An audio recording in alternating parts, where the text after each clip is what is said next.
ये मार्केट में एक फॉरेक्स ट्रेडिंग नाम की चीज़ें भी चल रही है, वो कितनी सही है या उसमें भी किसी प्रकार का गोलमाल चल रहा है क्या? में दो कंसल्टेंट कंपनी थे, निशा बिजनेस कंसल्टेंट कंपनी और यूनिक इन्वेस्टमेंट सॉल्यूशन कार्यालय सुपेला के नाम से। कि स्नेहांशु नामदेव, उनकी पत्नी डॉली, उनके सहयोगी निशा मानिकपुरी और एक धात्री कोसरे, इन 4 लोगों ने गया कि 20 से 40% कमीशन का लालच देकर से उनसे इसका इन्वेस्टमेंट कहीं कुछ नहीं है। एक की टोपी दूसरे के सर घुमाता रहा है कुल मिलाकर के ये 10-12 करोड़ रुपए का फर्जीवाड़ा होने का पुख्ता दस्तावेज बरामद किया गया है। हार्ले डेविडसन मोटरसाइकिल, कार सहित अन्य वाहन, जेवरात, चल अचल संपत्ति और अन्य दस्तावेज भी उनसे जब्त किए गए हैं। जल्द पैसा कमाना और शॉर्टकट से पैसे कमाने का तरीका एक से बढ़कर एक निकलकर सामने आया है, क्योंकि शॉर्टकट के ज़रिए जो लोग पैसा बनाना चाहते हैं उनको बेवकूफ़ बनाकर उनका पैसा ऐंठने वाले भी कई सारे लोग यहाँ पर बैठे हैं। और ये कहानी आज से नहीं, अगर कई सालों पहले की मैं बात करूँ तो भिलाई ट्रेडिंग कंपनी नाम से भी एक कंपनी थी जो लोगों से पैसा जमा करवाती थी, पैसे को 2 गुना 3 गुना करने का लालच देती थी और कुछ समय तक पैसे वापस भी किए गए, फिर लेकर फरार हो जाते थे। और भिलाई ट्रेडिंग कंपनी के बाद लगातार पैटर्न यही रहा है, बस कंपनियों के नाम बदलते चले आए हैं। और अब एक और कंपनी निकलकर सामने आई है जो ट्रेडिंग करने के नाम पर लोगों से पैसा जमा करवाती थी, उन्हें बहुत अच्छे रिटर्न्स भी मिलते थे, मगर असल बात तो ये पता चली है कि वो कंपनी कभी ट्रेडिंग करती ही नहीं थी। उन्हीं के पैसे को मार्केट में गोल गोल गोल गोल घुमाया जाता था और उसके बाद पैसा देना बंद। हमारे साथ सीएसपी सत्यप्रकाश तिवारी सर मौजूद हैं, क्योंकि उनके विरुद्ध कार्रवाई की गई है और लगभग 5 आरोपियों को हिरासत में लिया गया है और 1 करोड़ से भी ज़्यादा की संपत्ति जो है वो भी जब्त की गई है। सर, क्या कुछ पूरा मामला, किस प्रकार से लोगों को बेवकूफ़ बनाया करते थे? देखिए, प्रार्थी करण शर्मा हैं।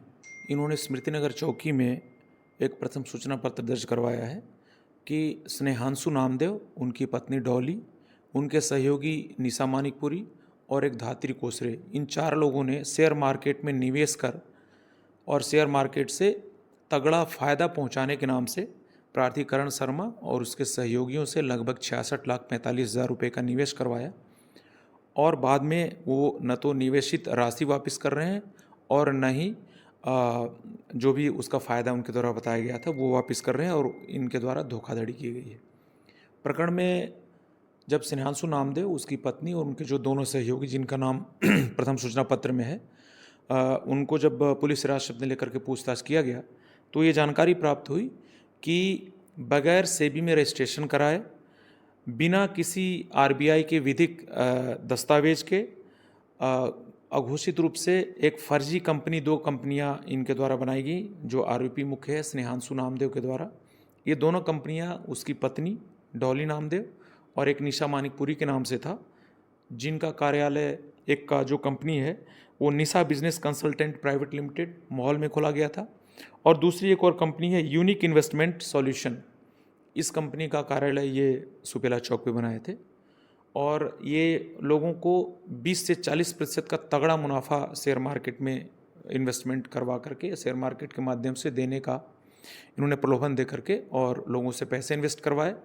इस जो धोखाधड़ी हुई है उसमें मुख्य बात यह है कि आरोपी और उनके सहयोगी द्वारा जो निवेशित रकम है उसमें से एक भी पैसे का इन्वेस्टमेंट शेयर मार्केट में नहीं किया गया है। सिर्फ लोगों को, ग्राहकों को बेवकूफ़ बनाया गया कि हम आपका पैसा शेयर मार्केट में इन्वेस्ट कर रहे हैं। उस पैसे को, जो ग्राहकों से या निवेशकों से जो पैसे प्राप्त हुए, उसको ये लोग रोल करते रहे, एक निवेशक से दूसरे निवेशक, दूसरे निवेशक से तीसरे निवेशक। और जब ग्राहकों से ये मांग की गई कि आप जो पैसे शेयर मार्केट में आपने निवेश किया है उससे संबंधित हमें सर्टिफिकेट दिखाइए, तो ये नेशनल स्टॉक एक्सचेंज के वेबसाइट पे जाते थे, जो स्नेहांशु नामदेव मुख्य आरोपी हैं, और कंप्यूटर में एक पासवर्ड और आईडी जनरेट करता था ये व्यक्ति जो निवेशक था उसके नाम से, और एक मिरर इमेज बनाता था।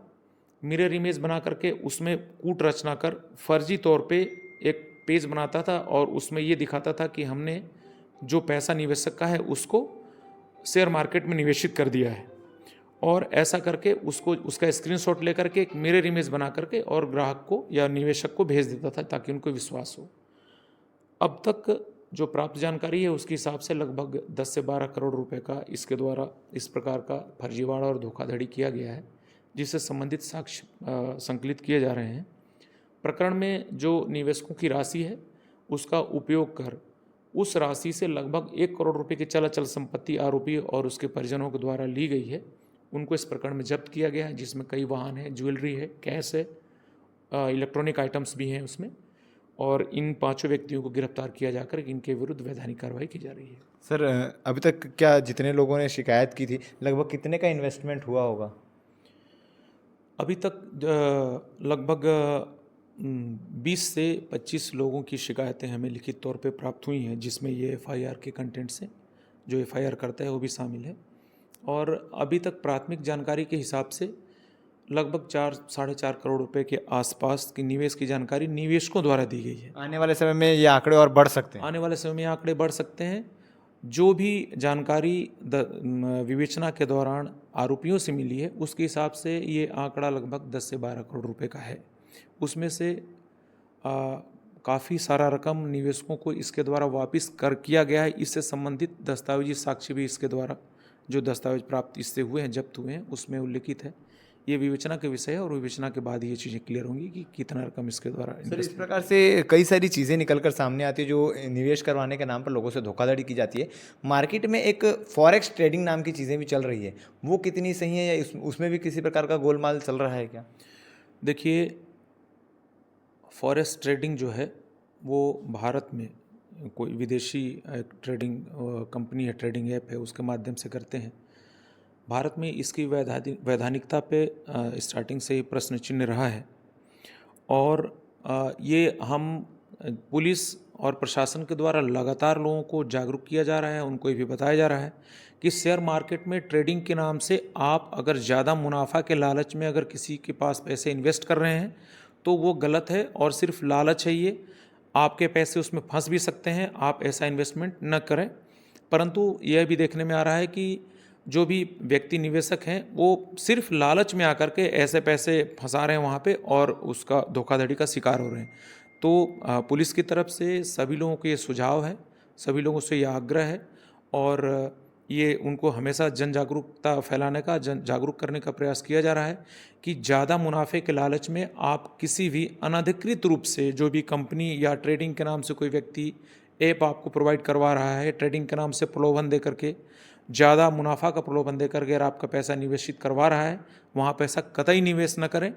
और इस ऐसे अगर कोई व्यक्ति पाए जा रहे हैं तो उनके विरुद्ध थाने में, नज़दीकी थाने में अथवा साइबर क्राइम पोर्टल पे उसके खिलाफ निश्चित रूप से आप शिकायत डालें, पुलिस कार्रवाई करेगी तुरंत। ठीक है।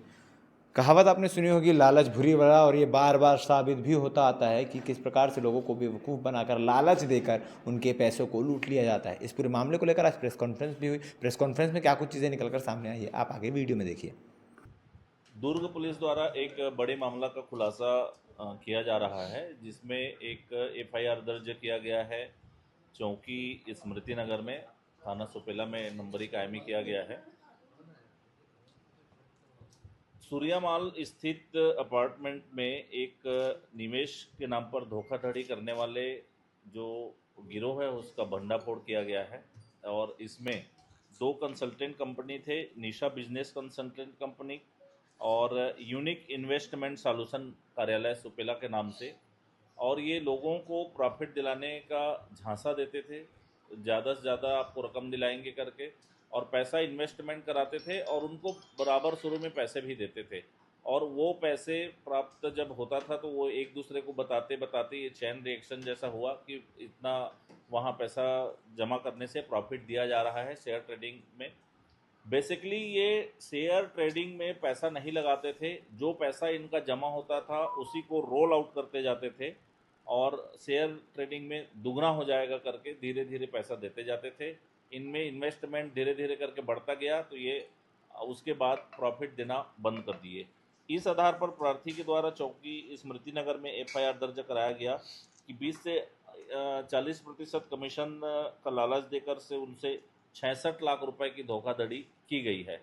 जब इस मामले में एफआईआर लेकर के तह तक पुलिस पहुंची तो इसमें और भी अन्य प्रार्थीगण आए और इसमें 10-12 करोड़ रुपए का फर्जीवाड़ा होने का पुख्ता दस्तावेज बरामद किया गया है।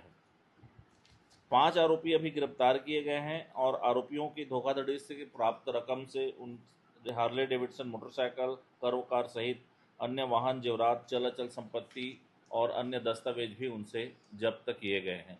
एक बड़ी कार्रवाई दुर्ग पुलिस के द्वारा जो लोगों को झांसे में लेकर के शेयर ट्रेडिंग के नाम पर से पैसे दुगना हो जाएगा करके फंसाते थे और शुरू में देते भी थे, जिससे लोग आकर्षित होकर के अन्य अपने साथियों को भी फंसाते गए इसमें और लोग इसमें जुड़ते चले गए।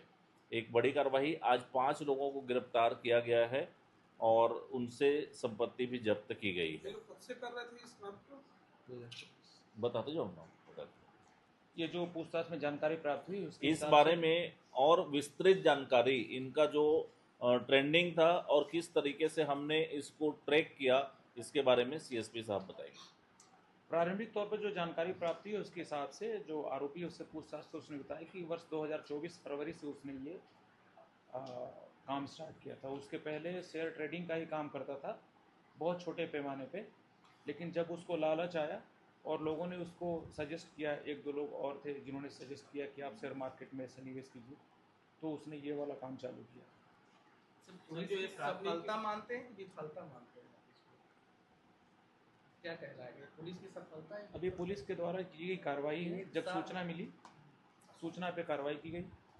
जो प्राथमिक शिकायत करता था उसके द्वारा क्या बताया गया था, किस तरीके से पैसा इन्वेस्ट किया जाएगा? उसको उसके किसी दोस्त ने बताया कि 20 से 40% पैसा शेयर मार्केट में इन्वेस्टमेंट के नाम से दिया जा रहा है।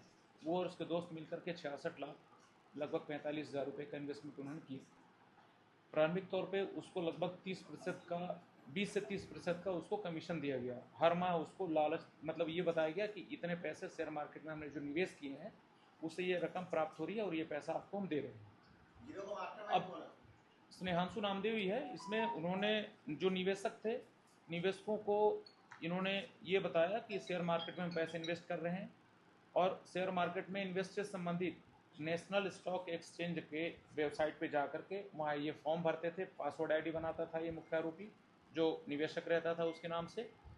पासवर्ड आईडी बनाने के बाद एक मिरर इमेज बनाता था अपने कंप्यूटर पे एनएससी के उसमें पोर्टफोलियो में, और उसमें वो शो करता था कि भैया हमने इस कंपनी में इतने इतने शेयर आपके नाम से क्रय किए हैं और ये है, और व्हाट्सएप के माध्यम से उसका स्क्रीनशॉट लेकर के भेज देता था, जिससे ग्राहकों को या निवेशकों को ये भरोसा और विश्वास हो कि शेयर मार्केट में सही में पैसा निवेशित किया गया है।